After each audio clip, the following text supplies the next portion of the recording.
All right, great. We're good to get started. A couple more people might trickle in, but otherwise we might just have a cozy talk.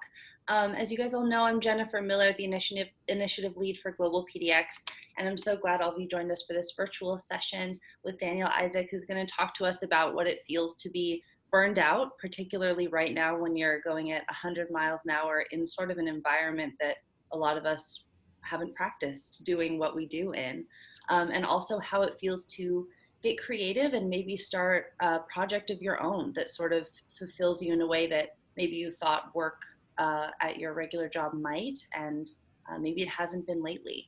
So glad to see all of you here, and I'd love to get started, if you don't mind, just by sort of going around the room and having us each introducing ourselves, your name, where you work, and also what attracts you to this particular session. Palomi, if you don't mind, I'll start with you. And hi, Gina. So I'm Polomi, and I am the development associate at this very small nonprofit working out of Eugene. It's called Create. We work in Senegal, and we do sustainable development work in Senegal. I'm also a very new, as Jennifer pointed out, GlobalPDX advisory board member. I'm very excited about that. And I think for me, I started working late in my life because I was at home, especially being in Eugene. I was more concerned about raising my family, and I was doing like on and off teaching at the UO. But I started working at Create about 2.5 years ago. So I haven't yet reached the burnout state, but I would say that this year has definitely had its toll on everybody. Working from home is not something I enjoy doing. So for me, it's been challenging. I have 2 kids back at home, and my husband's working from home too. So it's a lot of tempers flying around, let's just say. So I think for me, this session is more about kind of learning how to deal with that, those emotions that come out from working from home when you don't really want to do that, how kind of to make that work, the working from home. So, yeah. Awesome.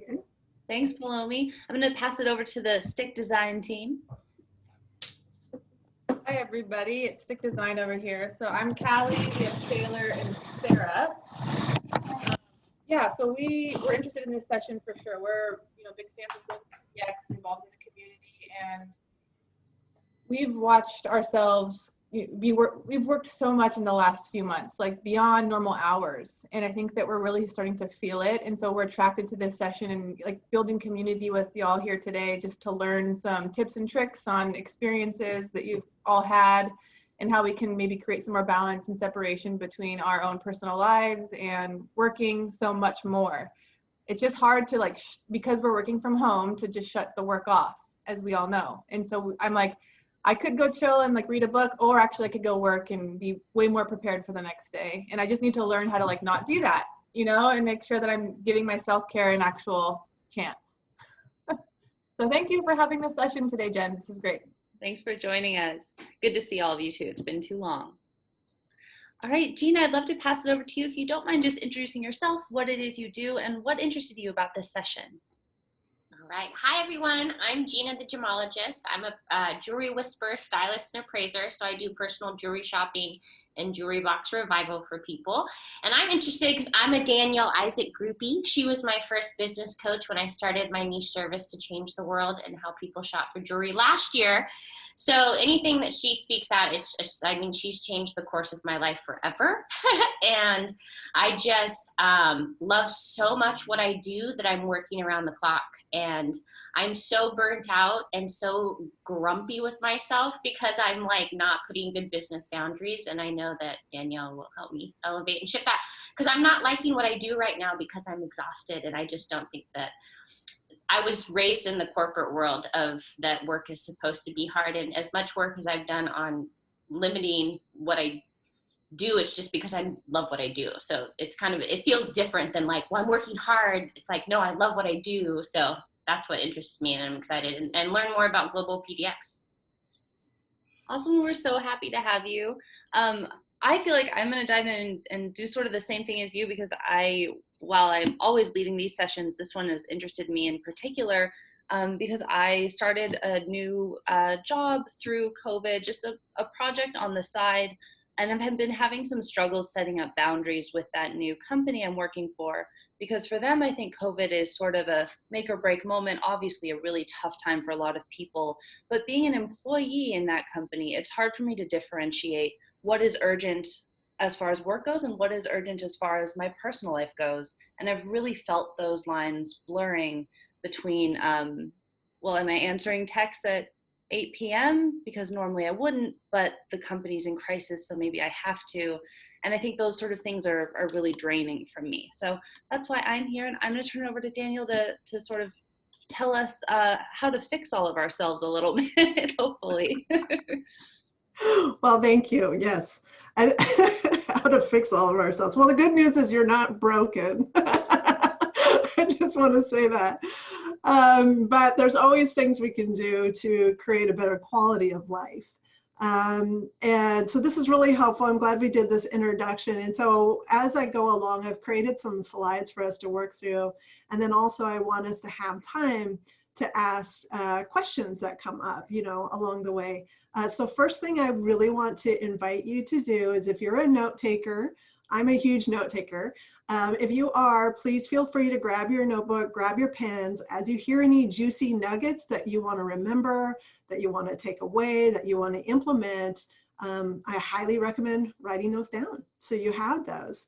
One of my mentors used to say, inspiration without action is merely entertainment.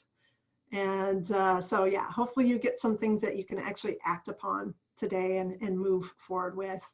Also, I'll be going through some slides, but I also want to keep it open for Q&A.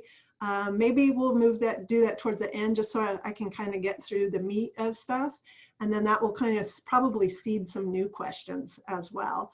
So just as questions come up, feel free to write them down and we'll make space for those as well. So let me share my slides with you real quick. First of all, let's just talk about burnout. Let me get myself in presentation mode here. Everybody sees the slides okay? Yep, looks good. Perfect. Okay. Oops, I was trying to shut something off on my computer. Okay, so let's just real quickly talk about burnout, what causes it, how to overcome it, how you can recognize it in other people. It's actually harder to recognize in yourself than someone else, not too surprising. Some of this is going to be how to prevent that, right? And then also how to move towards a life that is more energizing. So real quickly, I'm going to share a little bit about how I got on this road that I'm on, and what kind of caused me to do what I'm doing now. One of the things the reason why I'm so passionate about this is because I had to overcome burnout myself. 6 years ago, I had basically reached my absolute limit. I had been wanting to do something that was more fulfilling. I was working as a sales manager in corporate, but it was challenging, but I wouldn't say it was fulfilling. It didn't fill my heart. It didn't fill my soul with work that I really resonated with and felt really good to me. So that was one of the challenges that I bumped up against. But also, I was working in a high pressure environment. It was very stressful, a lot of deadlines, just expectations were always high for us to continually improve and get better. So it was like working in a pressure cooker, driving into a pressure cooker every day, and I was putting in really long hours. What was tough also is I had a daughter in kindergarten, and I was really frustrated that I wasn't able to just be a part of her life. When they do field trips or different activities, I wouldn't be able to go because I was too busy in the job that I was doing to be able to spend quality time with her. And I think the worst of it was that I really got into a point where I was just sick and tired of being sick and tired. I was just tired all the time. I was exhausted. I would come home and I would just crash on the couch.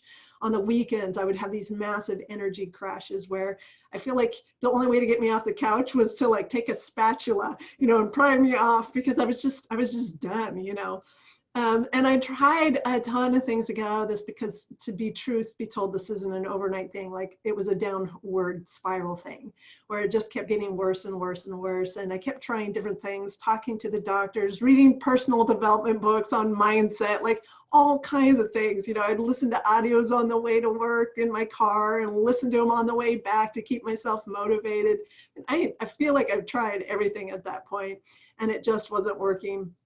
And one of the kind of the funny things was my boss and I actually used to sit around in the office, and we would dream about like buying this shack on the beach, not together, but each of us kind of had the same dream of, wouldn't it be great to just have a much simpler life, just live on the beach, it'd be so much easier, no expectations, you know, no burdens, no bills, just totally free of all of this.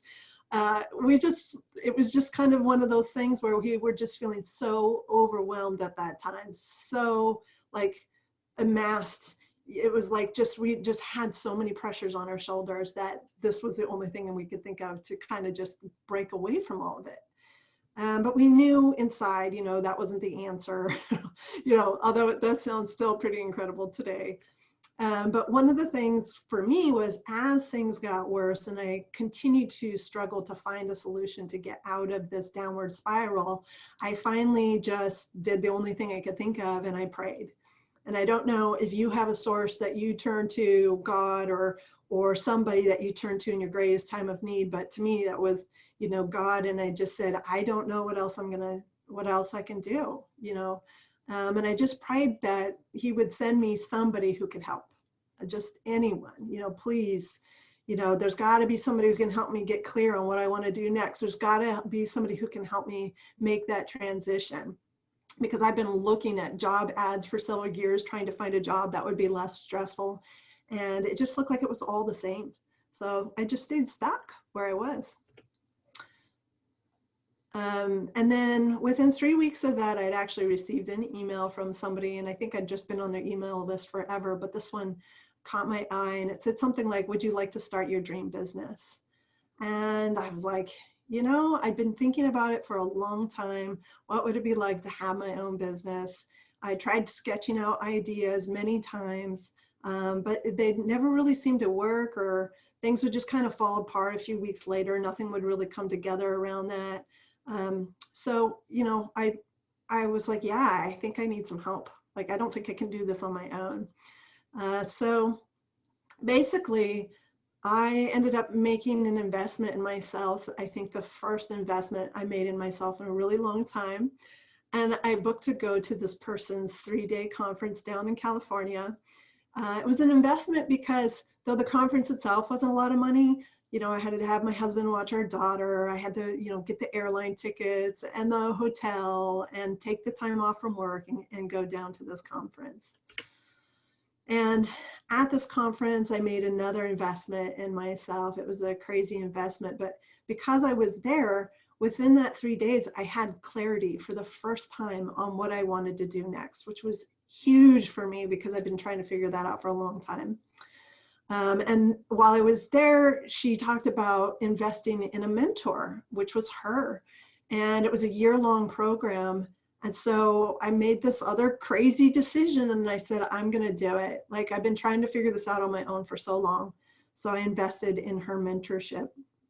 And I was in that for a year. And basically, she was role modeling things like being a speaker and an author. She was working with the Dalai Lama in peace summits, and she'd met with Nelson Mandela, and she was living a life that I could only dream of. And I thought, you know, this would be really incredible to learn from this woman. So I said, let's do it. I'm all in, and I invested. And then the third investment I made in myself is, after about 6 months of being in her program, I certified as one of her life mastery consultants. And that's what catapulted me into having no idea what kind of business I wanted to having clarity in a plan. And I ended up leaving my corporate job within 6 months, which was a complete leap of faith and probably way sooner than I should have.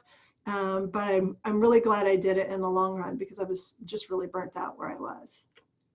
So Over the next 6 years, I would learn how to navigate the waters of being a business owner, to learn how to overcome all the mindset issues, including self-doubt and fear. I would learn to listen to my body, give it the nutrition and rest and activity it needed, because I was terrible about that. I would learn how to tune out my inner critic, and learn to turn up the volume on my inner advocate. I would learn how to be more compassionate with myself. And when I made mistakes, I would really beat myself up about that. Oh, you should have known better. You should have done this differently. But mistakes is part of how we learn. And so I learned how to just be okay with making mistakes. I also learned to reach out for support and admit I didn't have all the answers. Because in corporate, a lot of times I had to be the one that had all the answers, right? But when I stepped out on my own, I really realized there was a ton for me to learn. And so these were kind of the deep, most important things that I learned over the 6 years that I really had to embrace. I continued to invest in mentors. So these were people that I hired to teach me about business strategy. They had businesses of worth $500,000 or more. And so it was basically like I went out and got a doctorate in business again, which was really cool. And then pretty soon I started attracting entrepreneurs as my clients, and ones that perhaps hadn't invested as much in mentors for themselves and were still continuing to struggle. And I started to teach them the strategies that I had learned along the years, and things like how to attract your ideal clients and creating consultations that are fun and not salesy, how to do webinars and talks. But all my clients were stepping into entrepreneurship for the first time and leaving their employers behind. And many were exhausted and burnt out like I was. So here they are trying to build a business while being exhausted and burnt out, right? Not the easiest thing. And that's how I became known as the Energize Your Life Business Success Coach, because I'm all about bringing balance back into your life, doing work that energizes you and is fun, and creating a business that allows you to do that. Some of you are working for other people, so it's like, how do you create environments and atmospheres that are fun and energizing right where you're at? Basically now where I'm at is I have that freedom, flexibility, and fulfillment that I was craving back in corporate. I homeschool my daughter now. I work from home. I run several groups, a networking group, a conscious women of action group, a women's wine club. I just do everything that brings me joy. And I have a couple of best-selling books out there on Amazon, and then I speak on occasion, right? So my next one's at the Women's International Lifestyle Conference. So it's just an example of, if you really set your mind to something, you really clarify what it is you want your future to look like, you start to take the direction, steps in that direction, and the pieces and parts and components start to pull together, and you start to actually create that for yourself. But you really have to clarify what that is. And so if you want a work that's fulfilling and a life that energizes you, you can do that. It starts by setting the intention now and starting to take the steps towards it. So that's how I got where I am. But that was the path I chose to take. And I believe that each of you has this inner voice that is beckoning you to make important changes in your life. If you were not having that voice inside of you, you wouldn't be feeling tired, or you wouldn't be feeling burnt out, because it's just a sign. It's just a symptom. It's just like, hey, something needs to change here. My brother-in-law, he said something interesting the other day. He said, I used to ride my bike so much because I was training for a triathlon. And he says, I used to ride 5 days a week. And he says, I rode it so much, I burnt myself out. I no longer enjoy riding bikes, right? You just overdone it. Another friend of mine was working hard on creating an online course. And at the end of it, she said, I worked so hard on that course, I totally burnt myself out, and it just means I did it to the point where I exhausted myself. I depleted myself. I went over the boundaries of what is good for me, so part of this is about finding your own balance. So when you hear these statements, what do you hear? You know, what do you think of when you think of burnout? For me, I hear that they work so hard that basically they sucked all the joy out of it. Right? They're just like, I did biking 5-6 days a week. I mean, who wouldn't get sick of that? I mean, unless, I guess at some point, I think you reach your limit, right? So this was kind of interesting because I read this in helpguide.org. It said, burnout is a state of emotional, physical, and mental exhaustion caused by excessive and prolonged stress. And I thought excessive was an interesting word.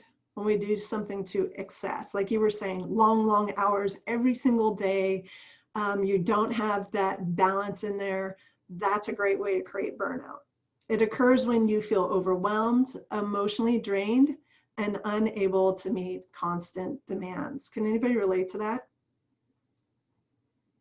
I'm raising my hand over here. Okay, good.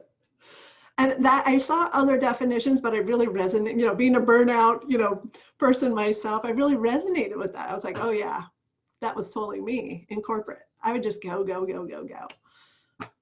Signs of burnout, just so you are aware, these are just a few of them, but physically, you feel tired and drained most of the time. Like if you stay in that state of burning, like pushing too much, you start to get a point where you feel tired all the time.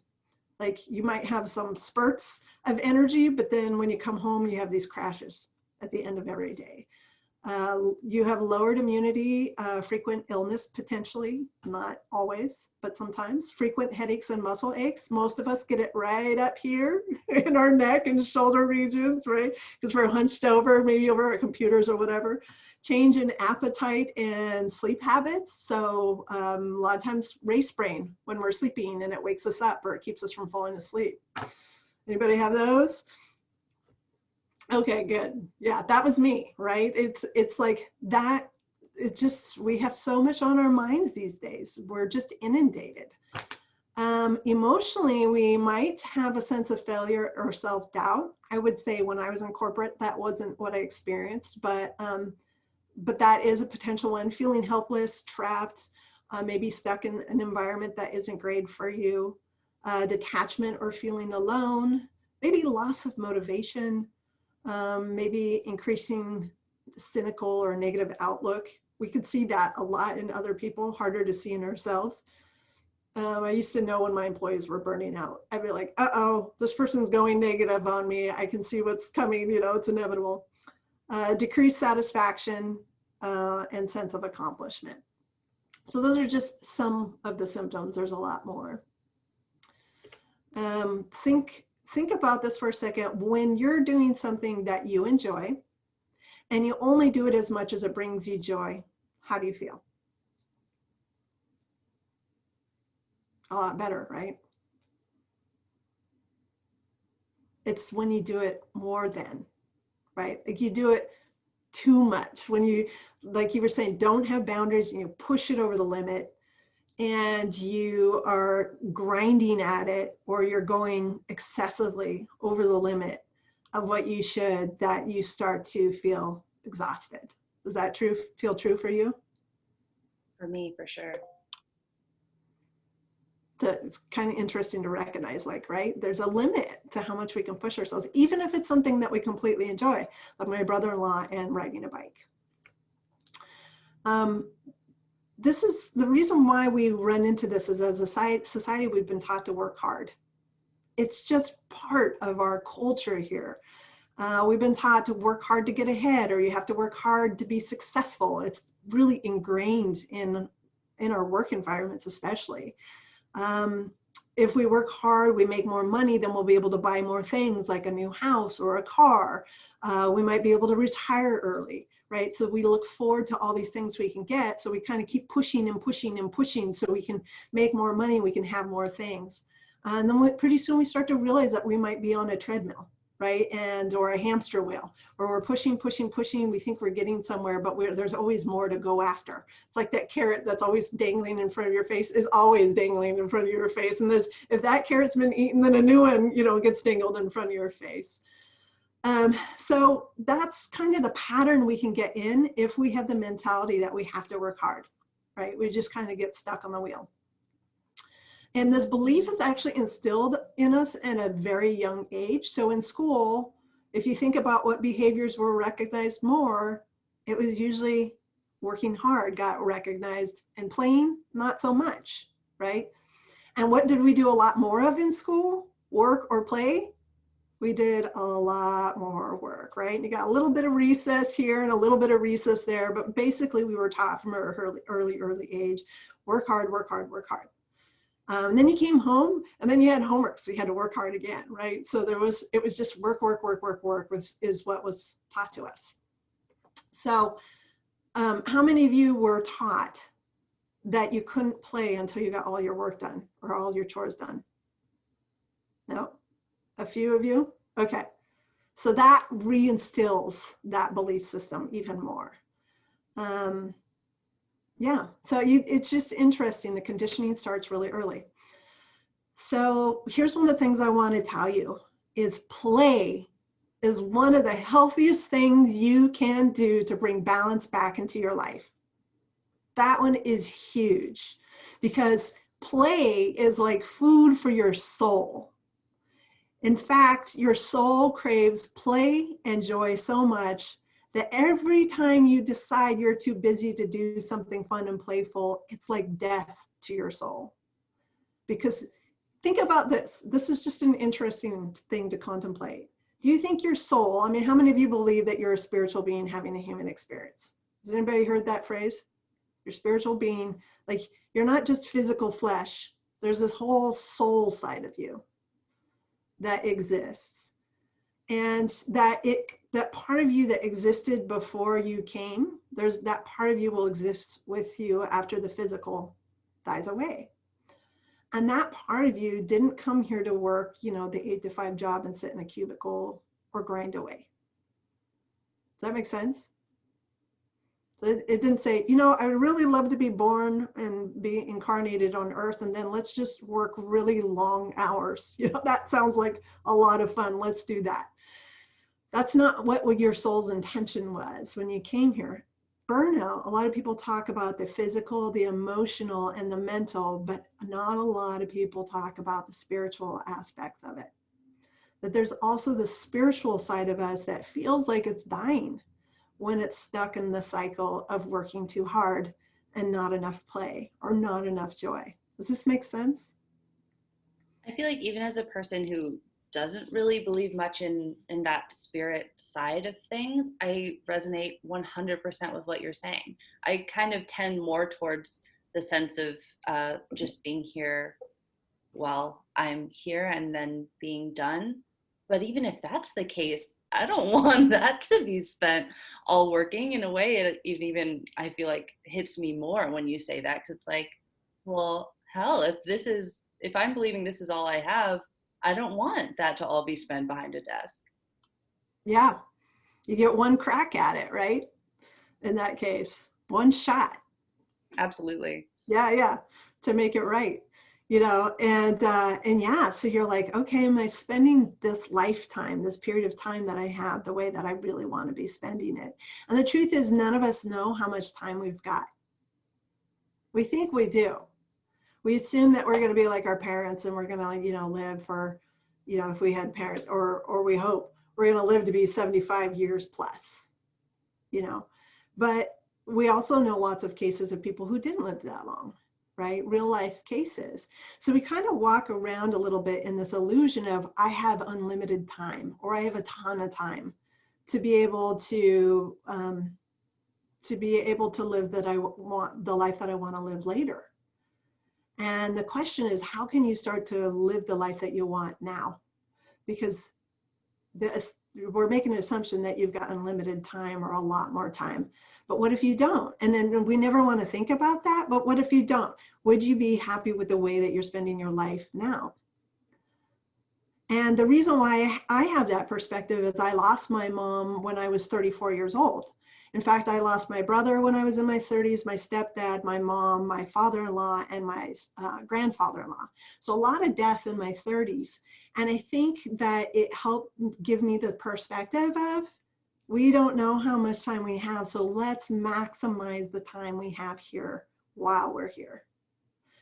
And that has helped me, I think, more than anything else, start to be a lot more choosy about how I spend my time, a lot more picky, because I'm like, would I be happy with how I spend my time now, or would I die with regret?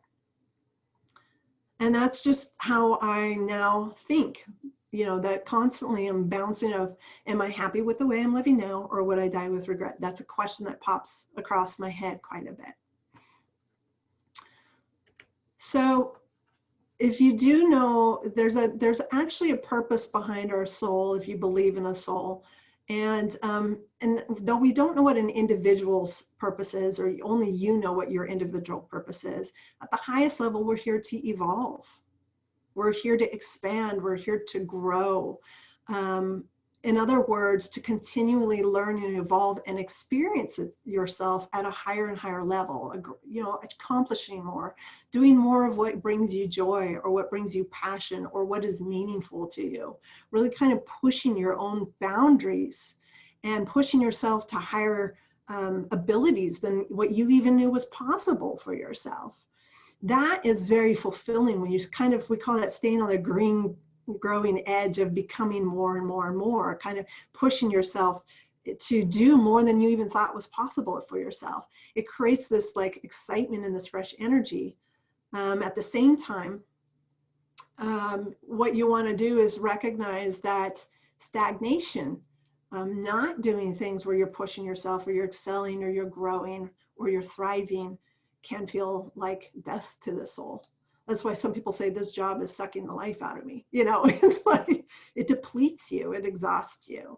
So stagnation a lot of times is our enemy. So we want to keep things fresh and moving up and moving forward.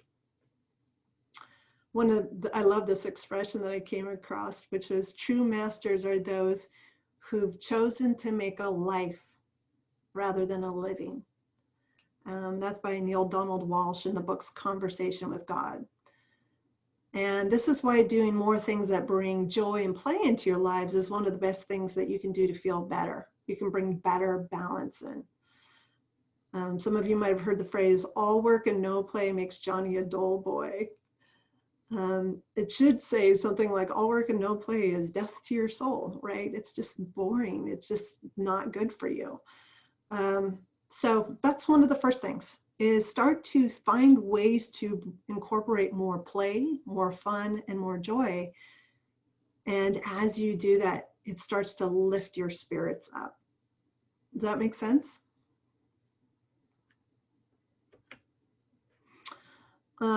Also, think about this. There are some things that bring you joy and energize you, and some things that deplete you. True? In all your jobs, right? So what would happen if you predominantly did things that energize you, or you did a lot more things that energize you? Do you think you would see benefit from that? Yeah. So then the question is, what stops you from doing that? And the word that I have for that is practicality. So if you're like most people, you do things that deplete you because it's what you think you need to do to pay the bills, or keep on top of everything because maybe you have a lot of responsibilities. You might think if you don't, you might drop some very important balls that you have juggled in the air. A lot of us have a lot on our plates. And you're worried that things will start to fall through the cracks, right? Or come crashing down if you get too lackadaisical, if you get too relaxed. Does that feel true for anybody? We put a lot of responsibility on our own shoulders, and especially women. I feel like we put a crazy amount of pressure on ourselves to be all and be everything to everyone. So that's a pitfall that a lot of us can fall into, that can cause a lot of exhaustion and burnout. But one of the things I want to do is challenge you a little bit on that. What if that weren't true? What if there was a way to do more things that energize you and start to let some of the other stuff go? In fact, what if I told you that that was actually the key to just kind of leaving burnout in the dust? So you don't even have to go down that road, right? And that you can be living your best life by finding ways to start sloughing off as much as you can the stuff that is exhausting and depleting you, whether that's like outsourcing it. For me, I've like having my own business, I really have to pick and choose where I'm putting my time and energy and what are the things that are not a good place for me that I need to outsource, right? Like hire somebody else to do that for me. Bookkeeping is my, like, that's the one thing I was like, I got it. I got to outsource this. This sucks the life out of me, right? So you can create a list of things that like energize you in what you do, and you can create a list of things that exhaust you in what you do, and find ways to either delegate what exhausts you or whatever you can to get those off your plate. And sometimes it's just flat out saying, no, I'm not going to do that, or I can't do that, or it's just not going to happen. No is a complete sentence, as some people say. And that kind of gets into the boundaries thing that you guys were talking about. Okay, so I gotta move my screen a little bit here, sorry. So there's one thing that gets in our way of doing things that energize us. And I just want to make sure I bring this up on this call because it's super, super important to be aware of this. And it may not be super obvious. It is our beliefs. So if you think about that, here's some examples of beliefs. The belief that you have to work hard to get ahead is one that we've talked about already. Or your belief that you have to do certain things yourself because no one else will do it. Does anybody have that one? Right? Oh, I got to do it because, or they won't do it right. That's the other one. I have to do it myself because they won't do it right. So that one's like, I feel like hardwired into most women, you know, and it's why we take on so much ourselves. Or the belief that money doesn't grow on trees. A lot of us have heard that one growing up, right? So that means we have to work our butts off to make money. Or that you don't have enough time to do the things you'd enjoy. How many of you find yourself saying, I don't have enough time? I don't have enough time. I'd like to do that, but I don't have enough time, right? Super common. It's like, well, why don't you have time? You're the one who makes your own calendar. Well, because I have to make money. Money doesn't grow on trees, right? So it's like, it snowballs, right? And then here's a huge one, ladies, for us. It's selfish or self-indulgent to focus on our needs first. How many of you like give and give and give to everybody else around you, and then you put yourself last? Anybody do that one? Right? So you like, yeah, I'm totally like, I'm got to take care of the kids, or I've got to take care of, you know, my coworkers or my boss or whoever. We're like focused on everybody else, everybody else, everybody else. And then we have no time left for ourselves. So if you look at your calendar, how much time do you set aside for yourself? Anybody have any time set aside for yourself on your calendar? Just a little bit, a smidge. So Jennifer, hey, like I'm actually impressed you actually have some time set aside on your calendar. I like block it off with like Sharpie and like no to this block of time, but it's not as much as I want it to be. Right. Yeah, and you know, I don't think I ever blocked time off on my calendar for myself. And when I even thought about my to-do list, here's another thing. Look at your to-do list. How often do you put your own stuff, like your own needs, on your to-do list? Or is it everybody else's stuff? It's everybody else's stuff, isn't it? It's like, but your needs, like the things that you need to go to the gym. Do you put that on your to-do list, you know, or like take a walk? Do you put that on your to-do list? You're like, no, right? So you don't get the gratification of crossing it off and saying, yes, I did this for myself today. You see that? And you also don't make time for yourself physically on your to-do list. So it's not less likely to happen.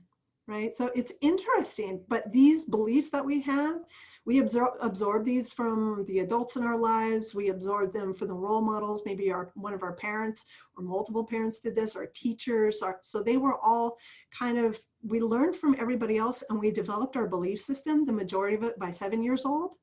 And I think they say about 90 to 95% of it by 11 years old. So the beliefs that we have currently that we operate from were created when we were children. And we're still running off of that same set of beliefs that we inherited from the adults. Now think about the adults in your life. Did they have everything figured out? Did they have great work-life balance? You know, it's like, oh, that's interesting. So here's what I want to share with you. It's possible to have what I call full spectrum wealth. So full spectrum wealth means you're wealthy in all areas of your life. Health, relationships, career, and then time and money freedom. Like all of those areas are continuously improving. They're like on an upward spiral of getting better and better and better. They're not perfect, but we get to continually work on each of those areas and continually improve them so that overall the quality of our life continuously improves. And because how many of you saw the model of somebody who worked so hard that they ended up getting a divorce, right? Their relationship suffered, or their relationship with their kids suffered. So we saw this, like, you know, career came before family. And so a lot of us are trying to figure out how to have both right now, so we don't have to sacrifice one for the other. You might have saw role models of people who sacrificed their health for wealth, right? So they made a lot of money, they did great, they got to retire early, but their health sucks now, right? So they're living in a retirement home, or they had to retire early to disabilities or whatever.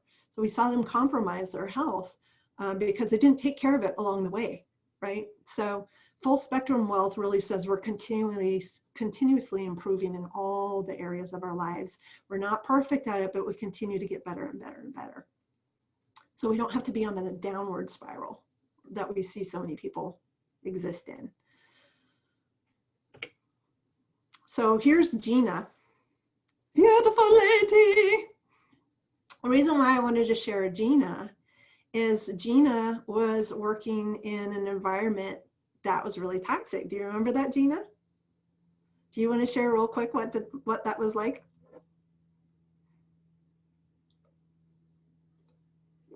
Can you unmute yourself? Yes, I can. Sorry.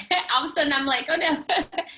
Yeah, it just really was draining of my soul. I actually would go home and just go, you know, take a shower, wash off the day, and just lay in bed and wonder, like, how dark I was going to let my life get. As an empath and someone who cares so much about other people and how they feel about their emotions, and how jewelry connects them to like the strength of things that we go through. And then to hear like nasty comments or things about how I do it because I take so long and I'm so patient and I'm so picky with my clients, and all the things I really loved and thought was good about myself never fit in the jewelry business, because I wasn't trying to exclude people. I wasn't trying to make it seem like the jewelry was more important than the client in order to get them to feel like they had to buy it in order to then step into being a certain way.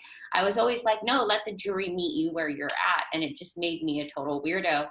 And feeling that every day was very difficult. So you felt like you were a square peg in a round hole of an environment? Yeah, and I really tried for 20 years to not let it bother me. And I just hit a point where I was like, this is going to be the end of me. I need to do something. And it was really fascinating because I met Danielle in 2014. And we had a session, and she handed me a crystal, and I was like, man, I'd love to have my own store. And I remember Danielle being like, well, why don't you do that then? And then, you know, and then it was like, what, 4 years later, I ran into you, and I was like, I finally did it. I started my own business. Yeah. But I don't have my own store because I think that's way too much pressure, and I don't want to feel like I have to sell things to make rent. I just want to make it about curating space for people to honor themselves, and it's just a dream come true. Right, right. So her main motive was she, you know, the environment that she was in was actually sucking the life out of her. And so stepping out of that and being able to create her own environment where she actually got to, I feel like you got to bring out your greatest joy in what you do. And you get to be, you're a people person, you love to connect with people, you love to connect them with the stories. Jewelry has meaning. and every piece of jewelry has a story behind it. And so with Gina, what we really did is we just looked at, like, what is it you love to do and what lights you up, and what is, like, if you didn't get paid for it, what would you want to be doing every day? And that's how we ended up coming with her being a personal jewelry shopper.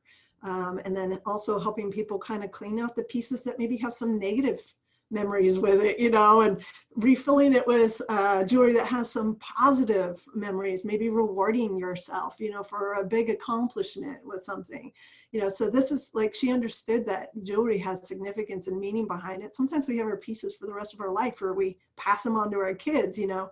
And so it was really about her creating something that was meaningful to her. So it sounds like where you're at now is you love it so much, we got to back it down a little bit. Yeah, the point where I'm like, okay, so my engagement ring course, I never want to push start on that. Like, I'm so burnt out. What's the secret to that? Let's not recover. Like, get into recovery first before you step forward. Yeah. That makes sense. Don't step into something if you're exhausted. It's kind of like where we were saying the extremes. Oh, okay. You don't need to push yourself so much. And I think we're all taught that we have to push ourselves. Push. Right. That makes so sense. Like when you're saying like we should, like in my mind, in order to prove that what I'm doing is working, I have to work harder and I have to prove it. It's like, well, who am I proving it to? So. Right. And do you see how that was a belief underneath that's kind of driving her behavior? So we all have beliefs underneath us that drive our behavior, that cause us to do what we do. All right, so as far as your beliefs go, one of the things you can do to start looking at the beliefs that are causing you to do what you do is ask yourself, is this belief serving me well? So Gina, that belief that you just brought up, does this belief serve me well? And I don't care who taught it to you or where you picked it up. You know, it could have been a well-respected person. That's great. But it's good to question it. Have the courage to ask yourself, is this serving me well? And then be honest with yourself. Is it serving me well to work, 11 to 13-hour days? Is that serving me well? Probably not. Maybe you can do it for a short period of time, but not for a long period of time. And then if not, you could say, what belief would serve me better? What belief would serve me better? So if I believe that I have to work hard to get ahead, what's a belief that I could believe that would serve me better? And one might be, well, maybe I don't have to work hard to get ahead.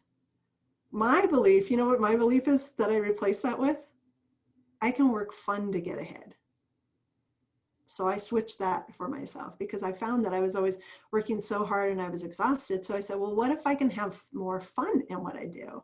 So I switched that out and my business is a lot more fun as a result. And then you could say, how would this new belief support me in becoming a better, happier person, right? How can this help me become healthier, for example?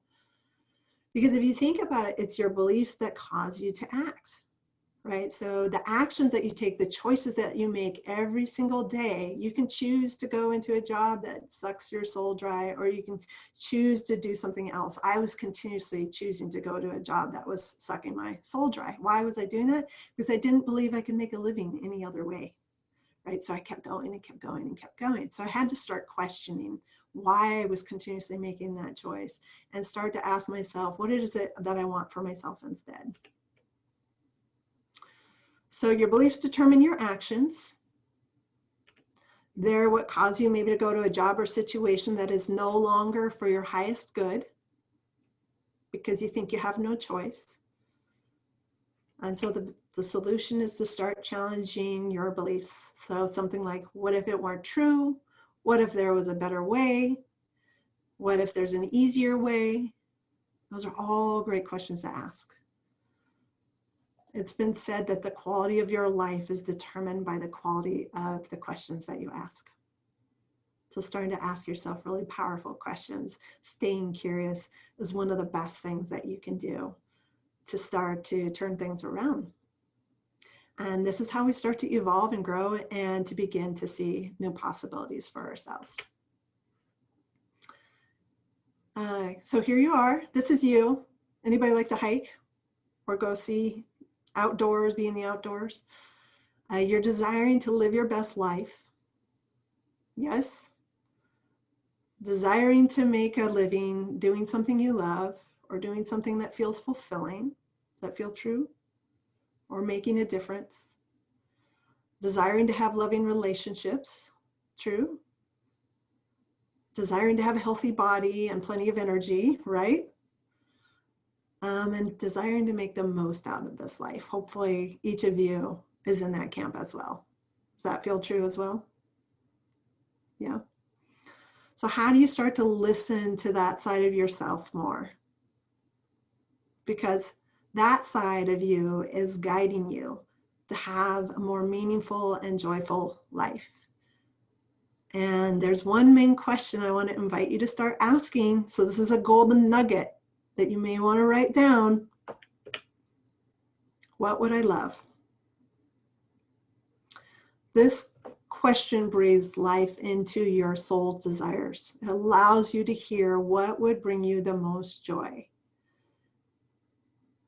And to think about each day and what you would like to bring from it.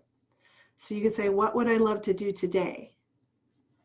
What would I love to experience? What would I love to do whether I got paid for it or not? What would I love my future to be like? And what kinds of people would I love to meet?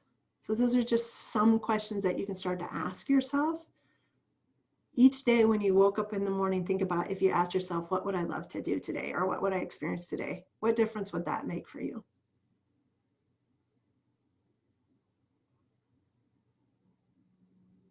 How do you think that would help?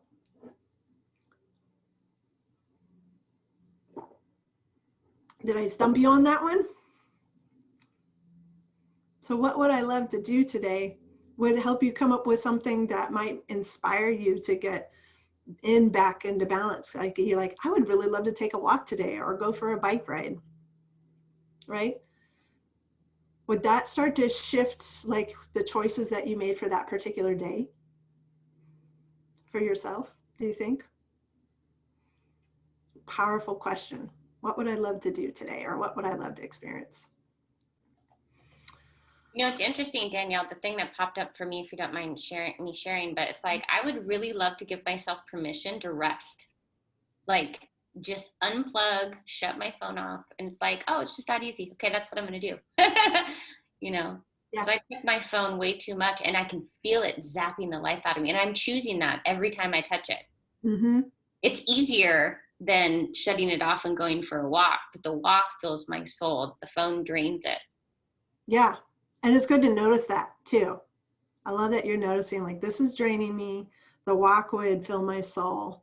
And why am I continuously, you could even get curious and say, why am I continuously choosing to look at my cell phone and not go for the walk, right? And then underneath that is some sort of belief that causes you to think that having to be on your phone 24/7 is more important than, you know, taking care of yourself or taking care of your body, if that makes sense.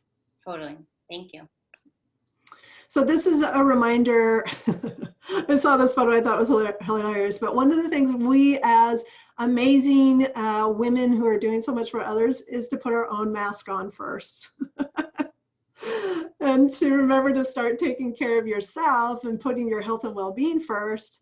That is not self-indulgent, it is a necessity, so we have the energy we need to do the work that we want to do in the world and to be able to help other people and to take care of other people. So, you know, going for a walk, Gina, would be like putting your oxygen mask on and doing what you need to do so that you can refuel or re-energize and then have the energy to go back out there and start working with more clients, right? And if you don't do that, the alternative is you might end up on the couch or in the bed completely depleted and exhausted. So it's like you have to start giving yourself permission, but also making your self-care a top priority so that you have the energy to do what you want. Because what happens is if you don't, your health starts to really kick up a fuss. And then you can't, at some point, you can't keep doing what you want to do. Does that make sense? Danielle, if you don't mind me hopping in, I see we're getting close to time, but I don't want to cut you off at all. So Mhm. because some of us might have to go at 1, I think we might do a quick wrap up. But then for those of you who want to stay, see a little bit more, and maybe we get to ask Danielle a couple questions. If you have the time, Danielle, please feel free to do so. But just so that we can wrap up for any of you that do have a hard stop at 1 o'clock, I would love for all of us to just share one word about just how we're feeling right now. If this had an impact on you, how that feels, what's going on in your body, what are you thinking about, really anything you feel comfortable sharing. And I think I'll go first, and I'm feeling resolute. Gina, how about you? Clear. Palomi, Yes, I would say clear too. how about stick design? I'm feeling connected. I think this was, yes, we're all on the same page, feeling connected. Awesome. Cool. So Danielle, please continue. If any of you need to hop off, thanks so much for coming. But I want us to have time maybe to ask a couple questions for those of us who want to. Yeah. Hi, stick design. Yep. So yeah, I'm ready to open it up for questions and just see where you guys are at. And what can I clarify for you? We covered a lot. Any questions come up? Gina, you got one? Oh, she's leaving. Okay. Jen, Palami, do you have any questions? I have one question. Mhm. So for me, for the work part, I do love my job. I love what I'm doing. But there are expectations that people have of you, especially when you are part of a very small team. I just had this meeting today morning, and at the end of it, one of the board members told me that, and I don't want to take names, but it's like, you know, you will be the one who will actually get it done. And I was thinking, why? Why should it be me? It wasn't really my job. It's somebody else's job. But the expectations that they have that I am the one who is going to, get that done. How do we deal with that? Without, telling them that, no, sorry, I cannot do this, because I do love my job. I do love the organization that I'm working for. I do want to do everything that I can to get those things done. But there are some things which are not my job. How do I say that? No, please. No. Right. Yeah. And that speaks to the boundaries, right? Yeah. Knowing Yeah. what's yours to own and what's not. And the part of it is like when you're working with a team, it can be tough, especially when the organization might have certain ways that it behaves. Like whether the organization itself you work for values work-life balance, whether your organization values boundaries. Like one of my clients said that she was on call 24/7, right? They didn't care that she had a life outside of work, so that can be tough. Part of it is that you're like, when I worked in an organization, I had to start making my own boundaries because I used to give. And I started to see the writing on the wall of that was that I pretty much got to a point where I didn't have more to give because I was so depleted. So I think if you, Paulomi, if you come from that awareness of if you were to continuously give at the level that your organization expected of you, it would be a huge detriment, not just to you, but to the business that you work for. Right? That if you became so depleted and exhausted that you started to check out, or you didn't have the energy anymore, or whatever, right? Yeah, all of that's bad for the business. Mm-hmm. So part of what I think has to happen is that you become an advocate for what needs to happen, what you need personally, right? Mm-hmm. And you need to start making that clear and say, I understand that we have this work to do, but here's the thing: if I continuously give and make up all the gaps in this team or what needs to be done, if I continuously do that, I will have nothing else to give. I will be too exhausted and too tired, right? As will all of you. Yeah. So we've got to learn to work more intelligently, more efficiently, but we also have to recognize when we're getting to a point where we're exhausting ourselves. So we've got to learn to back down from that. So part of our work to do when we're in an organization is start to become kind of that hardcore advocate for work-life balance. Yeah.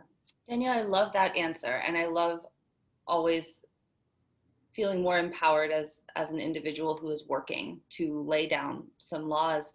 My question for you as I was going through your presentation is, what if I was the boss, or what if I was the leader of a team? And like you said, it's easy to see that burnout happening. What are some things that employers can do or team leaders can do when you start to identify this burnout maybe springing up, maybe just in one person or maybe in a couple people? What are some things that can change that trajectory? I think one of the first things that popped in my head is education. My employees, I used to encourage them to take breaks, but they wouldn't.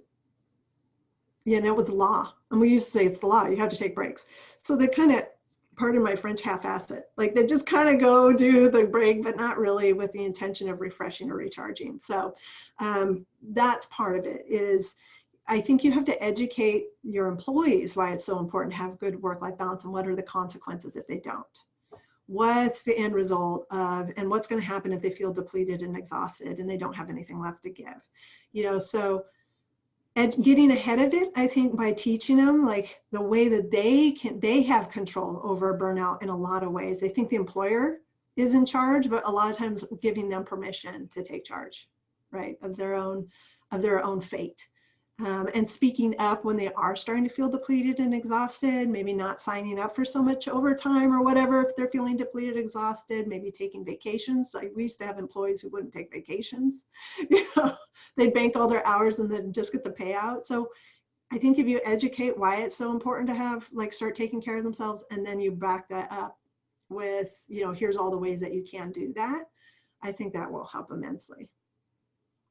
Wow, great. Thank you so much for sharing everything you did. If you don't mind just giving a quick plug for all of the places people can find you and reach out to you. Mm-hmm. Sure. Yeah, so if anybody's interested in reaching out to me, let me skip ahead here. This is how you can get in touch with me. I offer free consultations to give you a starting point. This is just your first real step towards your new future. Also to hold a sacred space for you to clarify what you do want your future to look like, what you do want your life to look like. To invite you to begin taking steps necessary to begin. And the way you can do that is just to go straight to my calendar. So you can go to bookdanielle.as.me. And if you go on there, that's an opportunity to just find some time, you know, spend an hour with me and sit down, very casual, just kind of see what's going on in your life and where you want to go next. Great. Well, wow. Thank you so much, Danielle. This has been fantastic. For all of you watching after we've recorded this session, please feel free to engage with us. We do virtual sessions every single month on a wide variety of speakers. And if you yourself would like to become a speaker, check us out at globalpdx.org to find our sign up form for that. GlobalPDX is Oregon's hub for global change makers, and we're so excited to continue to connect you during tough times and to amplify your voice wherever you are. Thanks so much for joining us, and we'll see you at the next one.